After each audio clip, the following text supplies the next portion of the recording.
Hello guys, അപ്പോൾ എല്ലാവർക്കും എൻ്റെ മറ്റൊരു പുതിയ വീഡിയോയിലേക്ക് സ്വാഗതം. ഞാൻ കുറേ നാളായി വീഡിയോ ഒക്കെ ചെയ്തിട്ട് ടൈമിൻ്റെ പ്രശ്നമെല്ലാം ഉണ്ടായിരുന്നു, അപ്പോൾ ഇടാൻ പറ്റിയില്ല. അപ്പോൾ ഇന്നലെ ഇങ്ങനെ ഇരുന്നപ്പോഴത്തേക്ക് ഒരു ചെറിയ റൈഡ് പോയായിരുന്നു. ബാംഗ്ലൂരിൽ നിന്ന് ഏലഗിരി വരെ പോയായിരുന്നു. അപ്പോൾ ഞാനും എൻ്റെ ഫ്രണ്ടും കൂടെ പോയത്. എൻ്റെ കയ്യിലുള്ളത് 100 ആണ്, എൻ്റെ ഫ്രണ്ടിൻ്റെ ഉള്ളത് ഹിമാലയൻ 450 ആണ്. അപ്പോൾ ഇൻ ബിറ്റ്വീൻ ഞങ്ങൾ ബൈക്ക് സ്വാപ്പ് ചെയ്തു. അപ്പോൾ എനിക്കുണ്ടായ ഒരു എക്സ്പീരിയൻസ് നിങ്ങളോട് ഷെയർ ചെയ്യാമെന്ന് വെച്ചതാണ്. അപ്പോൾ അങ്ങനെയാണ് ഈ വീഡിയോ ചെയ്യാമെന്ന് ഞാൻ വിചാരിച്ചത്. സോ ബേസിക്കലി ഞാൻ ഈ ബൈക്ക് ആദ്യമായിട്ടാണ് ഓടിക്കുന്നത്. ഇതിന് മുന്നത്തെ വർഷം ഞാൻ മുന്നേ ഓടിച്ചിട്ടുണ്ട്. പക്ഷേ ഇത് വന്നിട്ട് ഞാൻ ഫസ്റ്റ് ടൈമാണ് ഈ വണ്ടി ഓടിക്കുന്നത്. എന്താണെന്ന് പറയുക, ഭയങ്കര എക്സ്പീരിയൻസ് ആയിരുന്നു. വളരെ നല്ല റൈഡിങ് കംഫോർട്ടും അതുപോലെ തന്നെ 100 വെച്ച് ഒരു തരത്തിലും കമ്പയർ ചെയ്യാൻ പറ്റത്തില്ല. കാരണം ഹൈവേ ക്രൂസിങ്ങിന് ഏറ്റവും ബെസ്റ്റായിട്ടുള്ളൊരു വണ്ടി ആണിത്.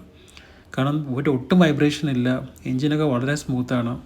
അതുപോലെ 100 to 120 കയറുന്നത് നമ്മൾ അറിയത്തില്ല, പുട്ടുപോലെ കയറിപ്പോവും. അത്രയ്ക്കും കംഫർട്ടായിട്ടാണ് നമുക്ക് ഈ വണ്ടി ഓടിക്കാൻ പറ്റുന്നത്. എൻ്റെ 100 വെച്ച് നോക്കുമ്പോഴത്തേക്കും 100 ഒരുപാട് കുഴപ്പങ്ങളുണ്ട്. അതായത് 100 ബേസിക്കലി ഒരു സിറ്റി വണ്ടിയാണ്. ഞാൻ എടുത്ത് ഹൈവേ ഓടിക്കുന്നെങ്കിലും ബേസിക്കലി 100 ഡിസൈൻ ചെയ്തിരിക്കുന്ന ഒരു സിറ്റി യൂസിന് വേണ്ടിയിട്ടുള്ള ഒരു വണ്ടിയാണത്. ഈസി ആയിട്ട് ഹാൻഡിൽ ചെയ്യാനൊക്കെ പറ്റുന്നൊരു വണ്ടിയാണ്. പക്ഷേ നമുക്ക് വേണമെങ്കിൽ പുഷ് ചെയ്ത് നമുക്ക് കൊണ്ടുപോകാൻ പറ്റും. ബട്ട് ഞാൻ ഒരിക്കലും സജസ്റ്റ് ചെയ്യത്തില്ല. ഒരു 650-700 കിലോമീറ്റർ ഒന്നും 100-ൽ ഒറ്റ സ്ട്രെച്ചിനൊക്കെ ഓടിച്ചു കഴിഞ്ഞാൽ നമ്മൾ നന്നായിട്ട് ക്ഷീണിച്ചു പോകും. പക്ഷേ ഈ വണ്ടി ഈസ് ബെസ്റ്റ് എന്ന് പറയാം. ഹൈവേയിലൊക്കെ ക്രൂസ് ചെയ്യാനും ലോങ് ഡ്രൈവ് പോകാനും ഒക്കെ വളരെ നല്ലൊരു വണ്ടിയാണിത്. ഇതിൻ്റെ പവർ എന്ന് പറയുന്നത് എന്ന് വെച്ച് കഴിഞ്ഞാൽ നമുക്ക് അറിയത്തില്ല. ബേസിക്കലി നമ്മൾ കൈ കൊടുത്തു കഴിഞ്ഞാൽ നമുക്ക് അറിയാൻ പറ്റത്തില്ല. അത്രയ്ക്ക് സ്മൂത്തായിട്ട് വണ്ടി മൂവായി പോകും. നമുക്ക് ഓവർടേക്ക് ചെയ്യണമെങ്കിലോ അങ്ങനെയൊക്കെയുള്ള ഒരു ബുദ്ധിമുട്ട് ഈ വണ്ടിക്കെത്തില്ല. റോയൽ എൻഫീൽഡിൻ്റെ വണ്ടിയാണെന്ന് നമ്മൾ സംശയിച്ചു. അത്രയ്ക്കും സ്മൂത്തും കംഫർട്ടബിളുമാണ് ഈ വണ്ടിയുടെ അവർ ഡിസൈൻ ചെയ്തേക്കുന്നത്. അതുപോലെ തന്നെ വൈബ്രേഷൻ ലെവൽ ഒട്ടുമില്ല. ഞാൻ 100 എത്തി ഓടിച്ച് നോക്കിയായിരുന്നു. പക്ഷേ 100-ലൊക്കെ ടച്ച് ചെയ്ത സമയത്തും വൈബ്രേഷൻ ഒട്ടുമില്ലായിരുന്നു. അത്രയ്ക്കും കംഫർട്ടാണ് ഈ വണ്ടി തരുന്നത്. പിന്നെ മാത്രമല്ല ഇതിൻ്റെ ആവറേജ് മൈലേജൊക്കെ ഇതിനകത്ത് തന്നെ ഡിസ്പ്ലേ ചെയ്ത് കാണിക്കുന്നുണ്ട്. പിന്നെ ടോട്ടൽ 6 ഗിയേഴ്സ് ഉണ്ട് ഈ വണ്ടിക്ക്. 450cc ആണ് ഇതിൻ്റെ വണ്ടിയുടെ ടോട്ടൽ കപ്പാസിറ്റി എന്ന് പറയുന്നത്. അതുപോലെ 40 bhp ആണ് ഇതിൻ്റെ ഒരു പവർ വരുന്നത്. 8000 RPM 40 bhp ആണ് ഇതിൻ്റെ മാക്സിമം പവർ കിട്ടുന്നത്. അതുപോലെ ടോർക്ക് എന്ന് പറയുന്നത് 40 Nm ആണ്. അത് 5500 RPM ഇതിൻ്റെ മാക്സിമം ടോർക്ക് വരുന്നത്. 30 കമ്പനി പറയുന്ന മൈലേജ് 30 ആണ്. പക്ഷേ ഞാൻ ഇന്നലെ ഓടിച്ചപ്പോഴത്തേക്കും എനിക്കൊരു 35-36 റേഞ്ചിൽ എനിക്ക് മൈലേജ് കിട്ടുന്നുണ്ടായിരുന്നു. ബിക്കോസ് എനിക്ക് തോന്നുന്നത് അത് ഹൈവേയിൽ കണ്ടിന്യൂസ്ലി നമ്മൾ ഗിയർ ഷിഫ്റ്റിംഗ് ചെയ്യാതെ ഓടിക്കുന്നതുകൊണ്ടായിരിക്കും അത്രയും കിട്ടുന്നത്. പക്ഷേ എനിക്ക് തോന്നുന്നു സിറ്റിയിലൊക്കെ ആകുമ്പോഴത്തേക്ക് എനിക്ക് തോന്നുന്നു ഒരു 28-30 അല്ലെങ്കിൽ 25 ആ റേഞ്ചിൽ കിട്ടാൻ എനിക്ക് സാധ്യത. പക്ഷേ ഇത് മോറോവർ ഒരു ഹൈവേ ടൂറിങ് ബൈക്കാണിത്. അഡ്വഞ്ചർ ടൂറാണ്. അതോടൊപ്പം തന്നെ നമുക്ക് ഹൈവേയിൽ നന്നായിട്ട് ഓടിക്കാൻ പറ്റുന്നൊരു വണ്ടിയാണ്.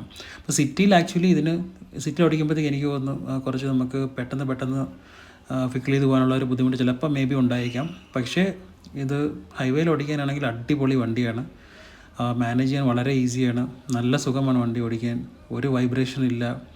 വളരെ നല്ല സ്മൂത്തായിട്ട് ഓടിക്കാൻ പറ്റുന്ന നല്ലൊരു റൈഡിങ് എക്സ്പീരിയൻസ് ആണ് എനിക്ക് ഈ വണ്ടി ഓടിച്ചപ്പോൾ കിട്ടിയത്. പിന്നെ അതിൻ്റെ സീറ്റ് ഹൈറ്റ് നമുക്ക് അഡ്ജസ്റ്റ് ചെയ്യാൻ പറ്റും. സീറ്റ് ഹൈറ്റ് നമ്മൾ റൈഡറിൻ്റെ സീറ്റ് ജസ്റ്റ് ഒന്ന് പൊക്കി വയ്ക്കാനുള്ളൊരു ഓപ്ഷൻ ഇതിനകത്ത് അവൈലബിൾ ആണ്. അപ്പോൾ അത് നമുക്ക് അഡ്ജസ്റ്റ് ചെയ്ത് വയ്ക്കാം. ടോട്ടൽ സീറ്റ് ഹൈറ്റ് വരുന്നത് 825 mm ആണ് ഇതിൻ്റെ സീറ്റ് ഹൈറ്റ് വരുന്നത്. ഗ്രൗണ്ട് ക്ലിയറൻസ് വരുന്നത് 230 mm ആണ്. അപ്പോൾ വെയിറ്റ് ഓൾമോസ്റ്റ് ഒരു 200 kg അടുപ്പിച്ചൊരു 196-198 ആ ഒരു റേഞ്ചിൽ നമുക്ക് ഈ വണ്ടിക്ക് ഒരു വെയിറ്റ് വരുന്നുണ്ട്. പക്ഷെ നമ്മൾ വണ്ടി ഓടിക്കുമ്പോഴത്തേക്ക് ആ വെയിറ്റ് ഒട്ടും നമുക്ക് ഫീൽ ചെയ്യത്തില്ല. വളരെ ബാലൻസ് ആയിട്ടാണ് വണ്ടി അവർ ഡിസൈൻ ചെയ്തേക്കുന്നത്. എന്നെ സംബന്ധിച്ച് 100-ന്ന് ഞാൻ പെട്ടെന്ന് ഇതിലോട്ട് ഷിഫ്റ്റ് ചെയ്തപ്പോഴത്തേക്ക് എനിക്ക് ഭയങ്കര ഒരു ചേഞ്ച് എനിക്ക് ഫീൽ ചെയ്തിട്ടുണ്ടായിരുന്നു.